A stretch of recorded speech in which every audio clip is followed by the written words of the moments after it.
All right, guys, what's up? Bradley here on the Bradley podcast, and I am with Mr. Bryce McDonald. What's going on, man? How are you? Good morning.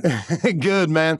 So, Bryce, guys, I couldn't be more excited for you guys to hear a little bit of Bryce's story, what has brought him, back around, right, to Crossville, Tennessee, his journey, everything that he's kind of walked through, and but he is currently at the Playhouse, and you're the CEO and producing director. CEO and producing director of the Playhouse here.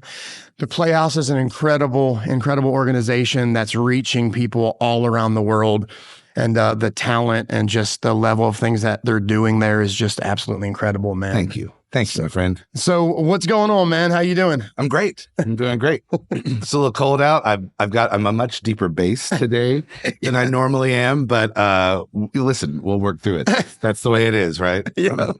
So I thought we could start maybe just you were born and raised here in East Tennessee, right? Yes. From Livingston, Tennessee. Livingston. Overton County is where I was born and raised. Okay, so born and raised in Livingston, and kind of walk us through your journey, man, coming up in Tennessee as a kid even, maybe, you know? Yeah.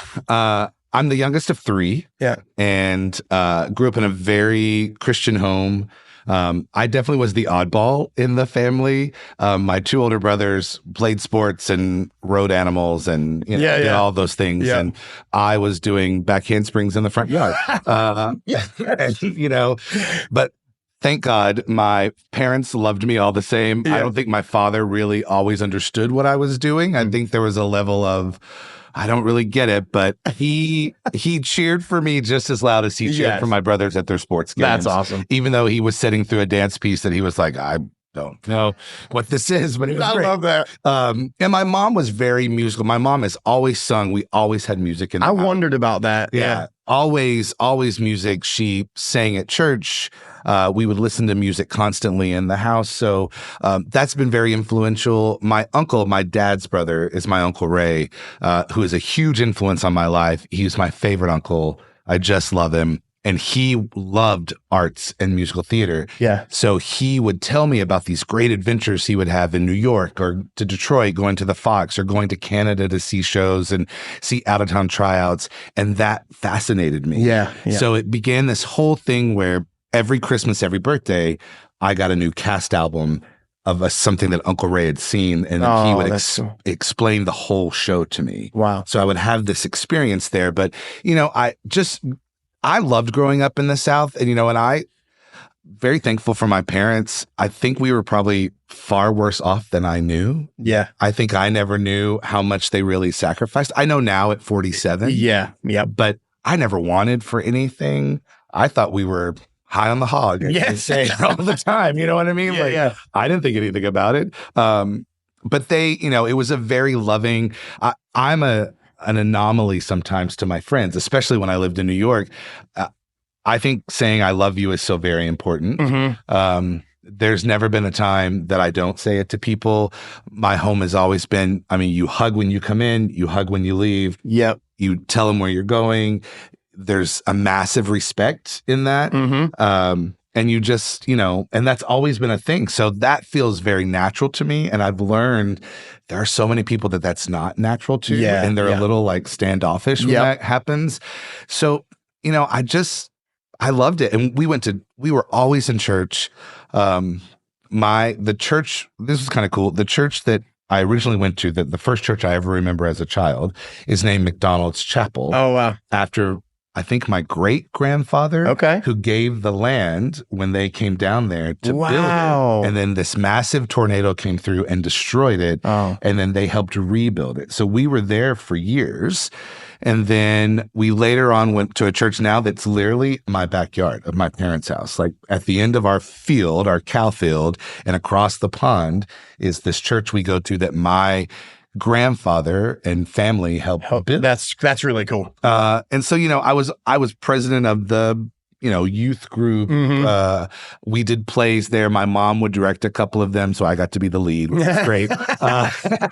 or she was involved in them, or we would do. So I was always, we were there Sunday morning, Wednesday nights. So what I'm hearing is you kind of got your start in all, well, obviously your uncle, right? Was it your uncle you said? Yeah. So your uncle, and then in church. So you kind of got your start in church a little bit, right? First play I ever did was in church. Okay. That's really cool, man. Yeah. And so it's always been there. Well, in high school, I would never do this now because I'm sure it wasn't very good, but I wrote a play and they produced it. So I got to direct and write this play in high school that I put on at church. That's wild. They say that they loved, and I still don't know if they were just being very nice to me or what, but I did it. But I always had, I talk about this a lot with some of my friends. I always had blind faith. I don't even know if that's a good thing to say, but it was just always part of the conversation. Mm-hmm. It was never, God was never not a part of our home. Still to this day, now my brothers are married. I have 7 nieces and nephews. Many of them are married and have children. So now I have great nieces and nephew.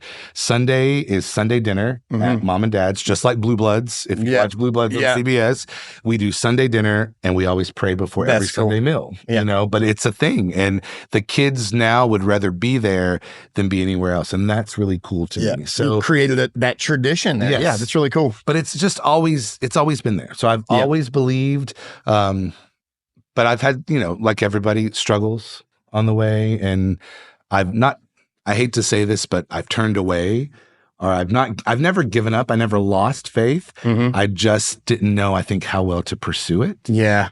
And to be on it. And I've learned a lot since then. But, it was a great time growing up.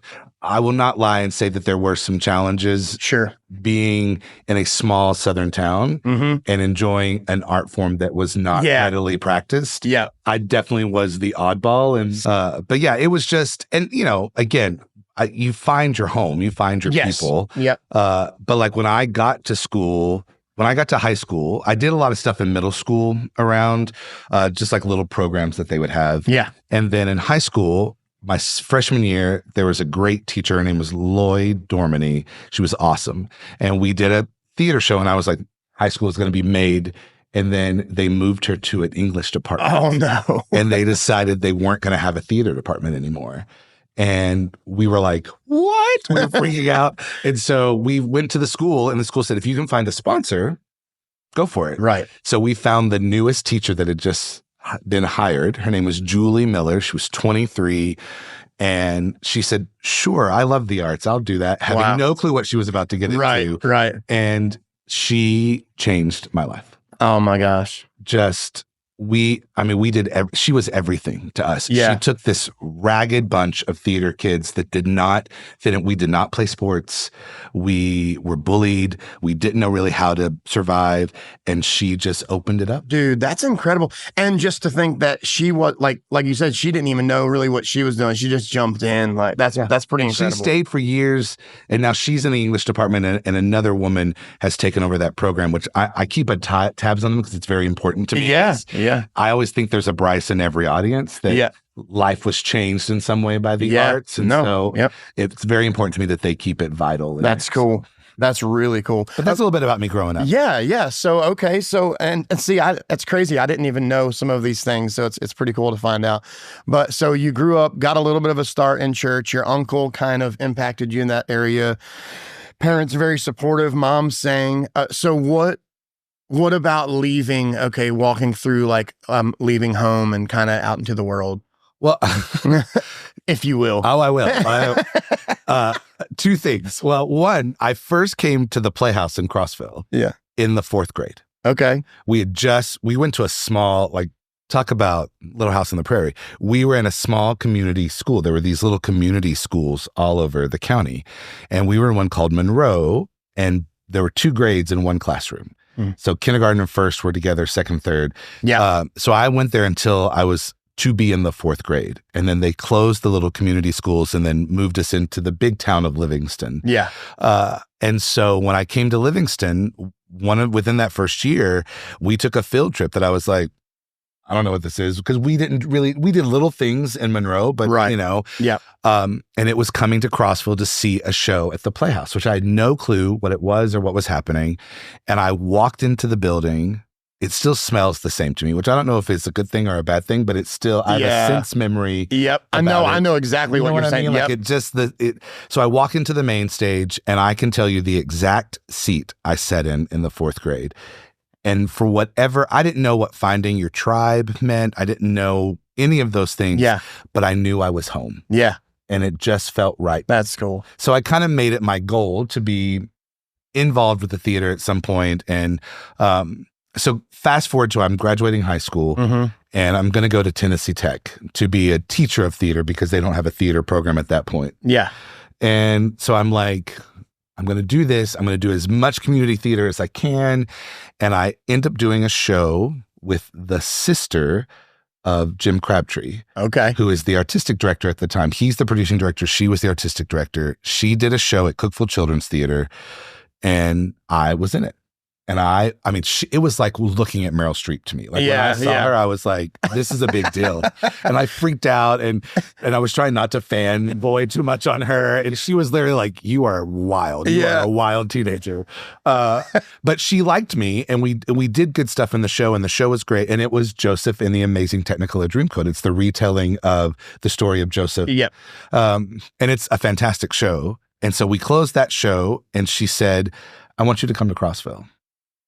And I was like, okay, sure, you got it. And she made a deal with me that if I volunteered for the first show, that she would try to get me an internship. So I volunteered for my first show, which was Oliver in 1996. Wow. I drove back and forth every day, which my father thought I was crazy. Yeah. I was holding down a job at a local video store and driving back and forth and going to tech. Jeez. Yeah, that's a lot. And then I got offered the internship, and then I quit school. That was a hard conversation to have. Yeah, I'm sure. Yeah, yeah. But they were supportive, and they always said, my dad was under the concern, like everybody else is it sustainable? Because if you don't know anything about the arts, that feels very frivolous, right? Yeah. How are you going to pay your bills? Are you going to get a paycheck? Yep. Because you're living job to job. Yep. And my mom and him both said, well, you'll never know unless you try. Yeah. So we support you.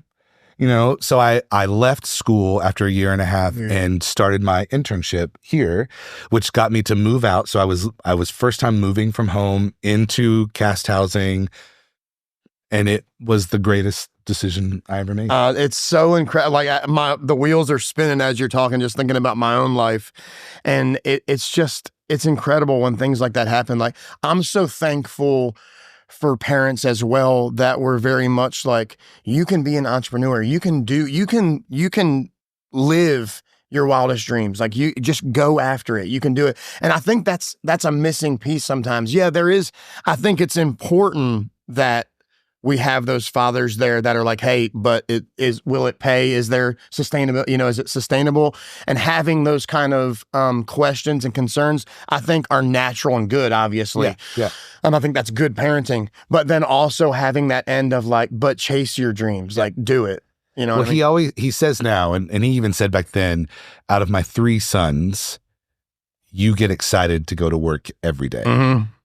And the other 2, it's a means to an end. They have to. Yeah. And he said, I had to. Yeah. For you all. And he said, but I watch you, like you're excited to take that phone call for work, or you're excited to get back, Yep. So I'm very thankful for them, for all of them. The entire family has always been supportive. They don't always understand it, but they've been very supportive. That's awesome, yeah. So I stayed here for 10 years. Working my way up into the company, doing different things from stage management to performing to working backstage. And then I got to be the personal assistant of Jim, the producing director at the time. And that I didn't realize what I was doing because I was hurt. I'd been hurt in a show. And so I just kind of shifted into a place that wouldn't do a lot of strain on my back or my knees. Yeah. And he needed someone to help him out. So I was the guy. Yep. And again, I didn't realize that it would change the course of my life to do that. And then I was here for 10 years doing everything, learning from what I call Crabtree University. I went to the University of Jim Crabtree, which I'm a proud graduate of. Yeah. And at 29, I had a little life crisis and decided I needed to move to New York City and see what happened. Yeah, you got to walk us through that. Well, the greatest thing is that I made this decision. I got an internship. I was leaving my job, and I got an internship in New York that paid $60 a day. Okay. No, sorry, $60 a week, not even a day. Oh my goodness. Me being crazy here. And because it was only for like 3 days, but it was with a great production company. Yeah. It was to be a company manager. And I had $2,000 in my bank account, and I packed everything up in a U-Haul. You're like, I'm gone. I moved, and I told my dad, and he was like, what? What is And I was happening? like, yeah, it'll be great. I'll see you later, guys. And he was like, you are insane. Yeah. And I went, and it was the greatest adventure Yeah. that I'd ever had. Yeah. And I don't regret anything of it because it was such a life-changing. But I'll tell you, it is the most humbling experience to be in the biggest city, what they call the biggest city in the world. Yeah. And I've never felt so alone in my entire life. And it's very humbling at 30 to call your parents because you can't make rent, because your rent is $980 a month and you make $60. Yeah. Wow. You know, like that 2,000 goes away in no time at all. Yeah. And again, by the grace of God and what I learned here at the Playhouse, within 2 months, I met somebody and they said, where are you from? And they all loved that I was from Tennessee. And they loved that accent. So I got a little grace there too, because they enjoyed my southernness. Yeah. Which I don't really think I have that strong of a southern accent, but to New Yorkers, I do, you know? Yeah, I don't think you do either. But they think I do. Yes, I'm sure, yeah. So I started working, and I got to do my goal, because my whole goal was to go and just to learn. I never wanted to stay the rest of my life. I just wanted to learn how to do theater on a grander scale. Yeah. Or are there the same problems that I watch Jim face every day? Do we face it on a grander scale? Because everyone thinks, oh, you're on Broadway, this is amazing. Yeah. It's the same problems. They just have more money to throw at. Yeah. I can see that. But I was fortunate enough that I got in with the right people, and I stayed for the next 9.5, almost 10 years. And I worked for every not-for-profit theater company that produces Broadway caliber shows. Wow. And so I was able to do 9 Broadway shows as a stage manager and 11 off-Broadway shows as a stage manager. Dude, that's so incredible. Went to the Tony Awards. If you would have told me when I was sitting in my parents' living room watching the Tony Awards that I would be sitting in the audience because 4 of the shows I worked on were nominated. Wow. And we got to go that morning at Radio City and be in the, I would have said, no way.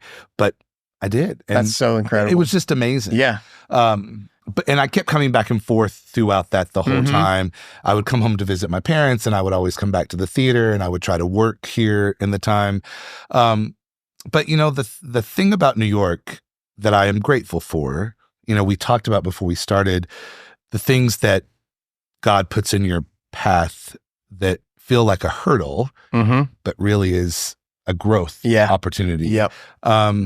I probably was the farthest away from God I had ever been when I was in New York City. Not that I didn't believe, I believed. I even a couple of times found churches to go to, but this was really before, outside of TV evangelists, there really wasn't a streaming, you know, churches weren't streaming at this point, because this was the early pre-COVID. 2000s. It's pre-COVID. This is like 2005 to 2014, 15. So I would find a couple of things and I would be moved by something, but I wasn't studying. I wasn't conversating every day with him. Yep. When I would come home, I'd go to church with my mom and I'd feel moved and tugged. And then I would go back and, you know, the world had a strong hold. It was like that. It's like, and I always tell people, it's like that scale, right? Like that's where it's what, anyway. Just trying to find that balance. Yes. And there were times that I did not find it very well. Yeah. And I was in some dark places at some times, you know, from alcohol and partying too much and staying out and just, again, being caught in the world. And theater, just like any arts, can be glamorous at some point. And when you're on a larger scale and you're working with stars. And Broadway, you know, there are people that come in and out of your life that you're like, this is really wild. And so you're just on for the ride. And then you wake up 2 days later and you're like, what just happened? Yeah. You know what I mean? Like there's some sobering moments there. Yeah. And then in this wild adventure that I had, I never gave up on God. I still knew he was there. I think I did what everybody does, and I went more to him when I needed him out of fear, as opposed I relate to that. Keeping a conversation going. I was selfish enough to be like, oh yeah, thanks for doing that. Yeah. Now I'm going to go over here to my life. I'm going to go to my life and have a great time, and then I'll be back in a couple of days when things get rough. Yeah, dude, that's the truth. But that's what people do, you know? And then Jim had come up, and Jim had asked 5 of us that had met at the theater if we would be his associates in preparation for him to make a retirement plan. And we all said yes. And he said, I'm going to put you in the places that I think you need to be. And I said, wonderful. And he put me as the associate producer with him, and then some other amazing humans to follow into place. And we were all kind of out in the world doing different things. I was in New York. We had 2 that were doing national Broadway tours. We had 1 singing opera and running a political campaign. 1 was teaching. Wow. I mean, you know, there were all these different things. Yeah. And so 2014, I get a phone call that says, come home. And we're ready. And so all of us had started to make our way back. And then I closed a Broadway show and an off-Broadway show. And in April, May of 2014, I loaded up a U-Haul and drove back down to Tennessee to start my new life. Here's the thing that's so interesting. So this wild life that I had in New York, I had a lot of friends in New York who did not understand why I would give up the path that I was on to come back to Crossville. Yeah. Crazy. I even lost some friendships over it because they thought I was insane. Yeah. And a couple that I was close to that were going to help me move, we went out the night prior, and they just got very frustrated that I was giving up the dream. And so they didn't show up to help me move. Oh my gosh. And so I was just devastated and loaded up my U-Haul, like crying. I mean, like just a mess, you know, and drove back home and was like, okay, there has to be a purpose for this. There has to be a reason. Yeah. And came back and started this new life here in Crossville. And again, probably far more disconnected from God than I needed to be at the time, especially taking over something as big as, I mean, I'm the first non-family member. I'm the first non-Crabtree to take the reins of the Playhouse. That's a lot of pressure. Yeah. In a town, you know, when I took it over, it was 50 years old. Yeah. So there are a lot of still founding families and people of this town who it means something to, or even perhaps that it had offended in some way. Yeah. Well, now the new guy, I want a piece of you to tell you how you offended me, and then you're going to tell me how you're going to make it better. Oh gosh, you got to walk into that. You know what I mean? So it was like, and I should have leaned into him, and I didn't. And if I had one regret, it would be that. But I think he had a path. Oh yeah, for sure. So things are going fine at the theater. It's a struggle. Arts are a struggle. Any sort of art is hard anywhere. It's really hard in the rural mountains of Tennessee. You know what I mean? So here we are. We're picking up momentum. Things are going. COVID. Oh my God. So you you get here 2014. You're probably just starting to get in the groove of things, get a few years under your belt. Our first year was 2016 officially. Okay. We did it behind the scenes for the 50th 2015, but no one knew that we were running because Jim was still in charge. He was just training us to and then boom, COVID hits. Oh my goodness, man. I mean, I pulled into the parking lot from a convention in Nashville and was turning the car off, and the radio popped on and said, an unprecedented event, Broadway is shutting down for the COVID pandemic. And I was like, that's wild. Wow. And like go into the theater and like call a meeting with my artistic director and some other people. And we're like, did you see this? And they're like, yeah. So like panic stricken, go into this emergency board meeting later on, a couple of days later.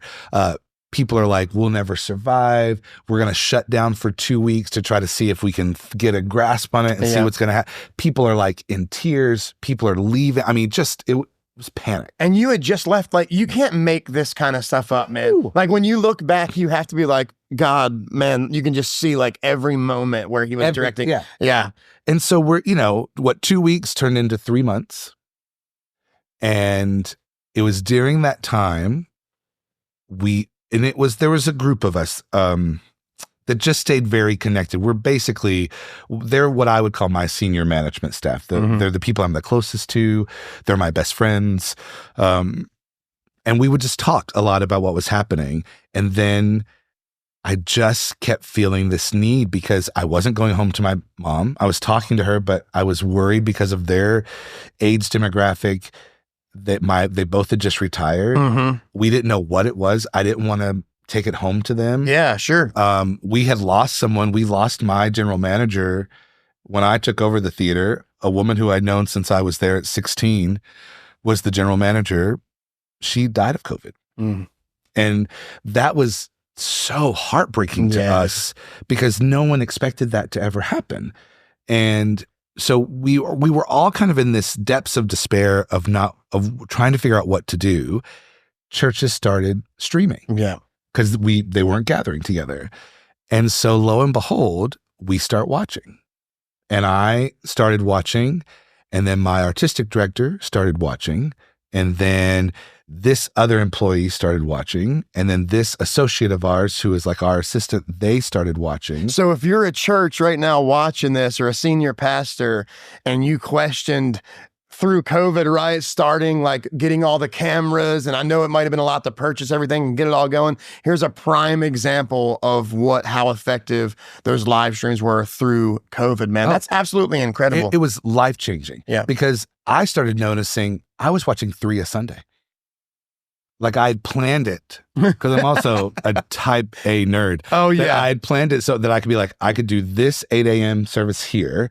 I could do this 9:30 service here. I love how organized you are. Yeah. And but we started all talking about it. And not that we had not, because we're all fairly close. We had talked about faith or struggles with faith at different times, but we were openly taking walks to be outside because that's how we would have meetings. We would gather and we would walk so that we were socially distanced and all those things you were supposed to do at the time for our own safety and to try to figure out the world, but would say, let me share this that I saw on Sunday, or let me share that and so I started the Bible in a Year, which is a series that Tara Lee Cobble does where you read the whole Bible through. So I started that. So I started really talking to God. Yeah. And I started learning through these amazing sermons that I was watching about, because, and one of my dearest friends said, I don't know how to pray.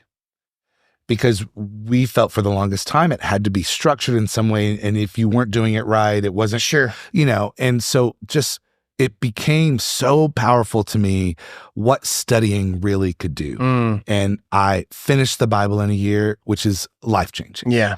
I started doing multiple devotions. The artistic director and I share a devotion that we read separately every morning. And that way it's a game starter. Yeah. I started to see all of this start coming back together. And I just humbled myself enough to get on my knees and to say, I need you. God. I need your strength. I need your guidance. I'm terrified. I don't know how to protect these people. I don't know how to make sure these people have jobs. I don't know how to make sure they have income. And then lo and behold, the next thing you know, a dear friend says, hey, do you need a grant writer? Because I could do that for you. And I found this grant. Oh my So we goodness. applied for 4 grants and we got them. Then we had someone, just all these things. It's just every piece. It just started to really fall into place. And if there was things from COVID that are blessings, it's the blessing that it got the theater back on a track that it would have never been on had it not been for COVID, because we found sources, how better to work. We found ways to work smarter. We also found more granting opportunities. It renewed everybody's faith because we were at that time, there are about 77 performing arts venues in the state of Tennessee. In the height of COVID, 21, 22, I want to say 21 for sure, there were 3 operational. 2 were doing live streams, and 1 was doing public performances because we were doing performances outside, and that was the Playhouse. Yeah. And I attribute that literally all to God because we just kept praying for solutions. Yeah. And one day in a walk, we were walking around the theater to check the doors for safety, make sure no one had broke into it because it's an open, big building. Yeah. And we're like, wait a second. we've got a stage right there. Yeah. Look at the size of this yard. Yeah. And but COVID brought me closer to God. Yeah. And having 10 years of being distant from him and going to him when I thought I needed something, Mm-hmm. I now value studying. I'm doing the Bible again in a year to reread it. I'm part of a small group. I actively found a church, which I'm so thankful of. And it was very hard. One of the hardest things I ever did was to have the conversation with my mother to ask if I could go to another church. Because this is the church I'd grown up in my entire life. Sure, yeah. But I walked into CF that Christmas, and I mean, I was so emotional, and I'm an emotional guy anyway. Yeah, anyone who's listening to this will be like, "Oh, me too, man. He's not cried already." But when I walked in the door, and Cedric hit that first drum beat, I mean, it just poured. Yeah, and I'd been watching because CF was one of the churches I watched during COVID. Yeah, and I became so hungry for it that I wanted to take more notes, and I wanted to get different highlighters to all of these things. And it's changed my entire way of managing. Yeah. I was about to ask that next, which I think that's just absolutely incredible, because it's not just been life-changing for you, but you are so inspired and so empowered that now you're pouring out and doing that. And trying within a short period of time too. Yeah. I'm really trying. And it's hard. It's a struggle every day. Sure. Yeah. It's a struggle every day. And there are days that I fail miserably. Absolutely. But I try to, I'm so moved by any time that we do any sort of reading or any studying about some of the words that have stuck with me over the past year or so is how undeserving we truly are. And the pursuit, like he continually pursues. I know, all man. The things that I did in New York, all the things that I've done in my life from now until 47 that I regret, but he says, it's okay. Come talk to me. I love you. Yeah. And I love you. And let's be better about it. And that's just so freeing when you give into that. And I see so many people that I love so much that cannot let go of that out of fear of not being in control. And I think it's fear of not being in control. And it's also, I think people can't fathom, because I think of like things that we've done sometimes. I think it's hard for people to fathom that, how could this God love me? Yes. You know what I mean? Well, I will tell you, in my business, which it was for me, my dad used to joke that our house, he would call it Bryce's home for wayward teens, because every kid in the theater department with us, we would have sleepovers. I mean, my parents would come home and have no clue who was hanging out, and so the theater can at times feel a place for people that don't fit in. And I've watched so many people in my staff or people that have passed through that I love, and I see so much potential in them, but they do not understand. They don't understand how they could be loved by a human. Yeah. If you can't even fathom being loved by a human, let alone you're going to have a really hard time Yeah. with an entity that you can't see or touch. Yeah. You know? Yeah, that's true. So I encourage everyone. I get some eye rolls sometimes from my staff, which is fine, because I'm a little too passive for them. Yeah. And there are some that they want instant. They are angry. They're angry that this happened, and they want retaliation. Yeah. And I've done that. And I regretted every moment that I did that, because then I hurt someone I didn't mean to. Yeah. So my philosophy now is to always sleep on it, to pray about it. Yeah. I have good advice. I have a prayer door in my office that my dear friend Susan and I started. And we put sayings up there. I love Susan so much. I love her. Best. She's the best. She really is. She's the best. So we started this prayer door, and we just put things that are inspiring up there. We put verses that move us. And there have been days that I've had a challenge in front of me to walk in, and there is nothing more rewarding than shutting that door and just having a moment. Come on. But I talked to my staff about compassion, and again, I've been given, here's where I'm going to get upset. Yeah. I've been given so many opportunities, and I've been forgiven so many times for the things that I've done wrong or that were disobedient or just sinful, and continually he pursues me and continually there's that tug. If he can do that for me with everything that I've done, why can I not turn an eye on someone who just is hurting or frustrated or scared or isn't mature enough yet to have that conversation?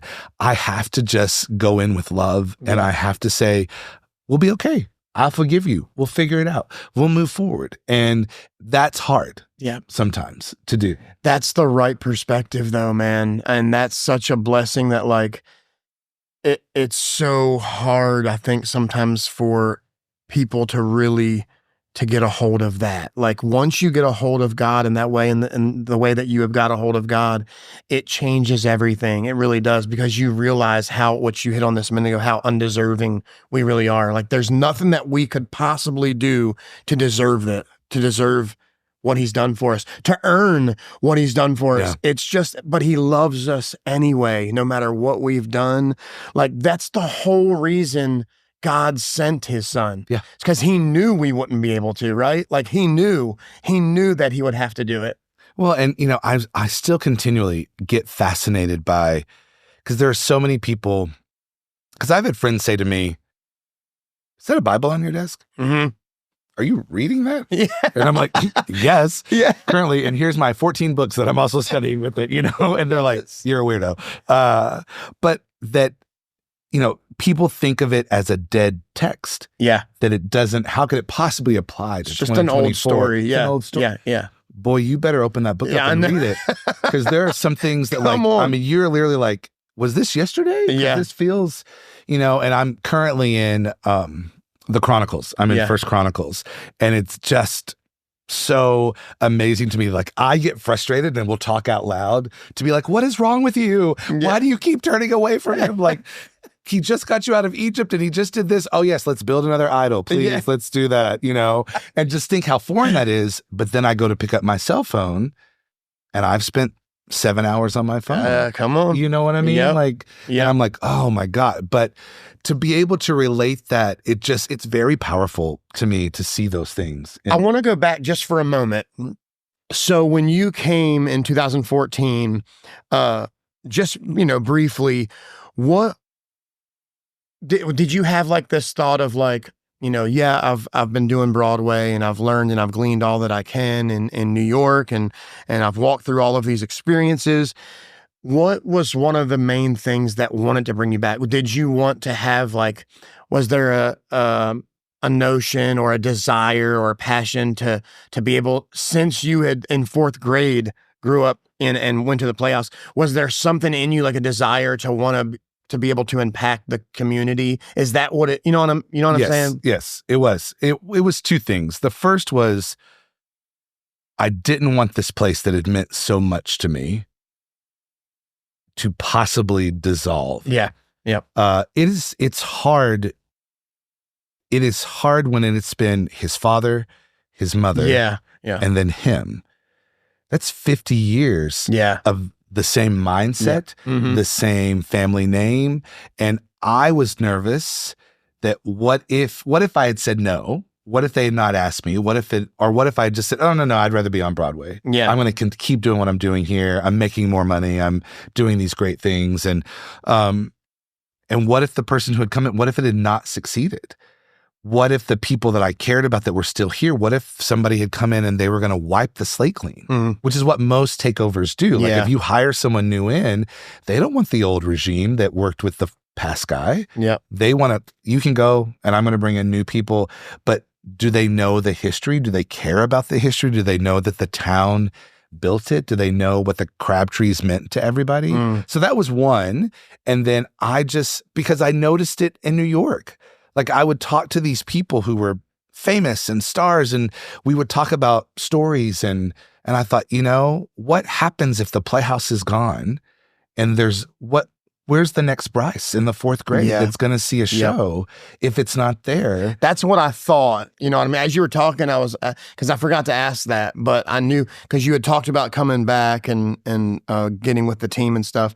But I was like, I bet that it was all about the impact, because I just knew, and my life had been so vastly changed, not only in the 4th grade, but when I was 18 and came here, like, do you remember when we were 18 and how stupid we were? Yeah. You know what I mean? Or just, and I probably shouldn't use the word stupid, but like just not smart or not put together, and the passes we could have taken and the paths I could have went down. And this family I didn't have a college education, and they took a chance on me. Yeah.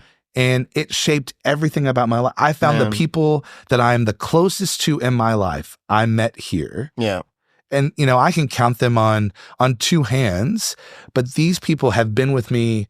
I mean, we've been through everything together. I mean, we're all going on 27, 28 years of friendship. Yeah, that's incredible. And now we're family. Yeah. And the thought of that not being here was scary to me. That's what I thought. And just thinking, as you were talking, I was thinking about how full circle it is, like that you, like a place that you grew up and didn't have much artistic expression, didn't have much theater, didn't have a lot of those things. You're able to now come back around and offer what wasn't, you know, or maybe, I mean, I know the Playhouse was there, but I mean, in a different way, in a fresh perspective. And you know what I mean? It's just really cool. Yeah. Well, and it's something that you know, it's so funny. When we first came back too, we had all these plans. We still do. Again, very nerdy. We have all these plans that we want. But, you know, we wanted to do this in this show, and we wanted this to be prettier, and we wanted this to be a bigger set. And, you know, and those things are great, and we still strive for those things. Yeah. Those things worked about 35% of the time from 2015 to 2019.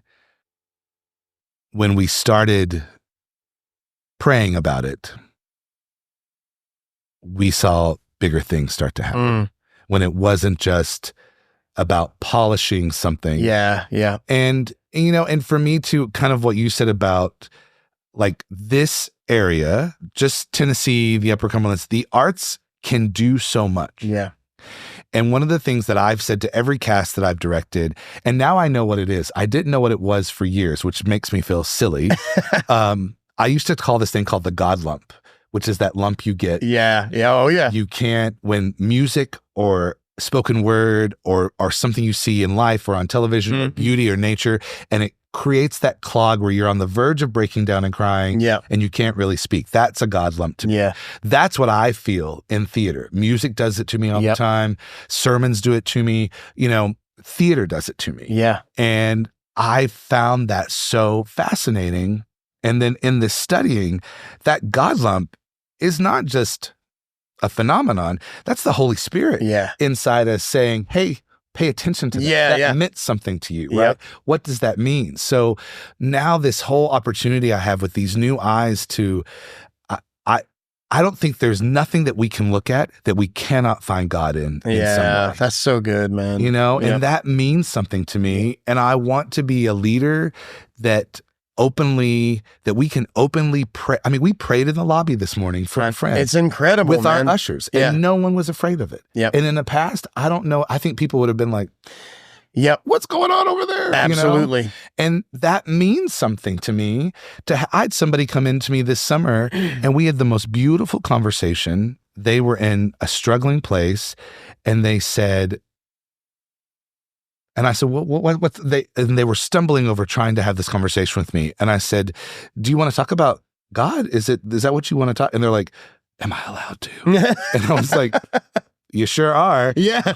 Welcome. Yes. You know, but like that became a thing that now we can do. Yeah. And that there are multiple people who have those conversations. And I think because, you know, there are some people in the world today, right? The world shapes everything for some sort of agenda in some sense. Absolutely. And so there are times that we have to be very cautious about because there could be someone that we could offend that we love very much by a piece, because all they hear is what feels offensive to them. Yeah. As opposed to sometimes you have to get through that offense to get through the end, because the end is the payoff. Yeah. And the payoff is where the redemption comes. Yep. And so we have to show that redemption. And we can show these different lives and these different personalities and different lifestyles in theater, but show that all together, it's a global feeling of love, respect, and honesty together that is all God-based to me. Yeah. And I think those things are important. So we try to approach every show with some version of that in it, even something as silly as like a farce that just feels ridiculous and people are just falling all over each other. There's some heart in there that we can loop back to something that means something to somebody. And that is such a blessing to get to do, that I didn't know how much that meant to me until now that I've been able to study that. And so it makes me think of the CEO of Pixar. And I may have talked to you about this before, but I saw him speaking, and he was talking about like how all of his movies, like when you look at a lot of the Pixar movies, there's a hidden message, there's a hidden gospel in it. But the way that he does it is in a way that it's not so intrusive. Does that make sense? Yes, So it's actually still talking about that end result, right? Like it's still reaching people, but in such a non-intrusive way. But I love that you're able to be open at the Playhouse. I honestly believe because of you taking that type of stand, that's why God will bless you. It is. And I think, I mean, I don't know. I know you've seen success since coming to the Playhouse and taking over it, but I just think God is about to do even more, man. Like, and I know it's already a ton. I know he's done already so much. And I know you would be thankful even if that was it, like right now. Yes. But I know that he's about to do so much more. Like, I think it's just the beginning for you, man. How you're just beginning in this new walk, and the way that you're managing. And I just see God about to do incredible things, bro. Thank you. Well, I'm honored and humbled by everything that he has done to this moment. So me too. I just, and it's a struggle. And there are days, there were days last week that I was like, boy, I'm not being a very good person. Yeah. I got to get it back together. And my artistic director, who is also my housemate, there was a day a couple weeks ago that I was just in a dark place.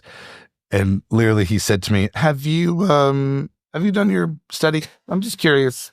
And I was like, now you got people asking like, oh crap, Bryce hasn't studied today. And I was like, no, I've been a little busy. I think you should go and do that. Wow. And so I did. And they came back and I was like, and they were like, how are you feeling now? And I was like, better. Yeah. And there is an accountability there, which I really love. That's cool.